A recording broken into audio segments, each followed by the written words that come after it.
നാം എന്തിനാണ് ദൈവത്തിന്റെയും ബൈബിളിന്റെയും പഠിപ്പിക്കലുകൾക്കനുസരിച്ച് ജീവിക്കേണ്ടത് എന്നതിന്റെ കാരണം നമുക്ക് പരിശോധിക്കാം.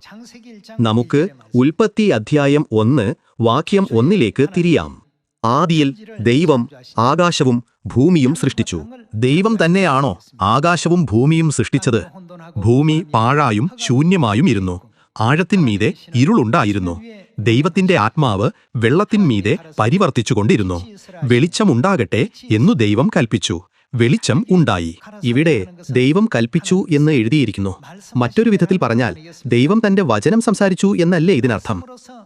1-ാം ദിവസം ദൈവം തന്റെ വചനത്താൽ വെളിച്ചം സൃഷ്ടിക്കുകയും വെളിച്ചത്തെ ഇരുളിൽ നിന്ന് വേർതിരിക്കുകയും ചെയ്തു. അവിടത്തെ സൃഷ്ടിപ്പിന്റെ പ്രവൃത്തി 2-ാം ദിവസവും 3-ാം ദിവസവും അങ്ങനെ തുടർന്നു. അവിടുത്തെ വചനത്താൽ ഭൂമിയിലെ സകലത്തെയും ഒന്നൊന്നായി നിറയ്ക്കുന്ന പ്രക്രിയ നമുക്ക് കാണാൻ കഴിയും. അതിനാൽ ഭൂമി ദൈവത്തിന്റെ സൃഷ്ടിയാണെന്നും അത് പൂർണ്ണമായും ദൈവവചനത്താൽ സൃഷ്ടിക്കപ്പെട്ടതാണെന്നും നമുക്ക് പറയാൻ കഴിയും.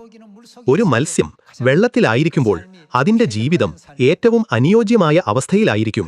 അതുപോലെ ഭൂമി ദൈവവചനത്താൽ നിർമ്മിക്കപ്പെട്ടതുകൊണ്ട് അത് ദൈവവചനത്തിന് അനുയോജ്യമായ ഒന്നാണ്.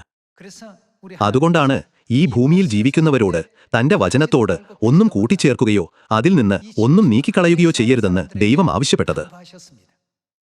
ഉൽപ്പത്തി അധ്യായം 6 നൽകിയിരിക്കുന്ന വചനങ്ങൾ നമുക്ക് നോക്കാം.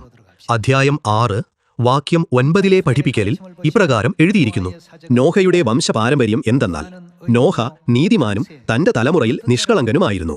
അവൻ നിഷ്കളങ്കനായിരുന്നു. മറ്റൊരു വിധത്തിൽ പറഞ്ഞാൽ അവൻ തികഞ്ഞവനായിരുന്നു. തികഞ്ഞവൻ എന്ന പ്രയോഗം ബൈബിളിൽ സാധാരണയായി ഉപയോഗിക്കുന്ന ഒന്നല്ല. ദൈവവചനത്താൽ സൃഷ്ടിക്കപ്പെട്ട ലോകത്തിൽ ജീവിക്കുമ്പോൾ തികഞ്ഞവനെന്ന് വിശേഷിപ്പിക്കപ്പെട്ട ഈ മനുഷ്യന് എങ്ങനെ തികഞ്ഞവനാകാൻ കഴിഞ്ഞു? ആകയാൽ നിങ്ങളുടെ സ്വർഗീയ പിതാവ് സൽഗുണപൂർണനായിരിക്കുന്നതുപോലെ നിങ്ങളും സൽഗുണപൂർണരാകുവിൻ എന്ന് എഴുതിയിരിക്കുന്നു. ഒരാളെ പൂർണ്ണനെന്ന് വിശേഷിപ്പിക്കുന്ന പ്രയോഗങ്ങൾ കണ്ടെത്തുക പ്രയാസമാണ്. എന്നിരുന്നാലും നോഹയെ പൂർണ്ണതയുള്ളവനായി വിശേഷിപ്പിച്ചു. പൂർണ്ണൻ എന്നതായിരുന്നു അവനെ പിന്തുടർന്ന പ്രയോഗം. തന്റെ തലമുറയിൽ നിഷ്കളങ്കനുമായിരുന്നു. നോഹ ദൈവത്തോടുകൂടെ നടന്നു. നമുക്ക് 13-ാം വാക്യത്തിലേക്ക് പോകാം. ദൈവം നോഹയോട് കൽപ്പിച്ചതെന്തെന്നാൽ സകല ജഡത്തിന്റെയും അവസാനം എന്റെ മുമ്പിൽ വന്നിരിക്കുന്നു. ഭൂമി അവരാൽ അതിക്രമം കൊണ്ട് നിറഞ്ഞിരിക്കുന്നു. ഞാൻ അവരെ ഭൂമിയോടുകൂടെ നശിപ്പിക്കും. നീ ഗോഫർ മരം കൊണ്ട് ഒരു പെട്ടകമുണ്ടാക്കുക. പെട്ടകത്തിന് അറകളുണ്ടാക്കി അകത്തും പുറത്തും കീൽ തേക്കേണം. അത് ഉണ്ടാക്കേണ്ടത് എങ്ങനെയെന്നാൽ നമുക്ക് 18-ാം വാക്യത്തിലേക്ക് പോകാം. നിന്നോടോ ഞാനൊരു നിയമം ചെയ്യും. നീയും നിന്റെ പുത്രന്മാരും ഭാര്യയും പുത്രന്മാരുടെ ഭാര്യമാരും പെട്ടകത്തിൽ കടക്കേണം.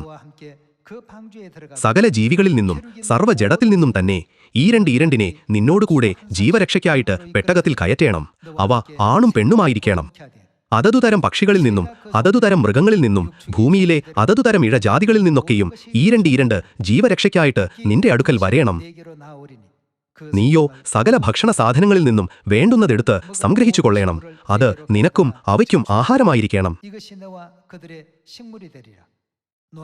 ദൈവം തന്നോട് കൽപ്പിച്ചതൊക്കെയും നോഹ ചെയ്തു. അങ്ങനെ തന്നെ അവൻ ചെയ്തു.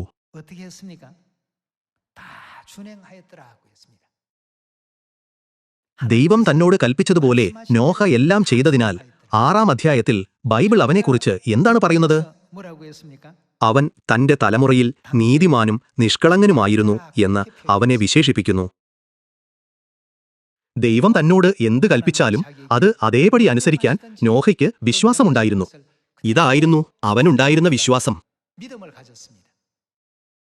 നോഹ ദൈവകൽപ്പനകൾ ശരിയായി പിന്തുടരുകയും അനുസരിക്കുകയും ചെയ്തപ്പോൾ നോഹയും അവന്റെ കുടുംബവും രക്ഷപ്പെട്ടു.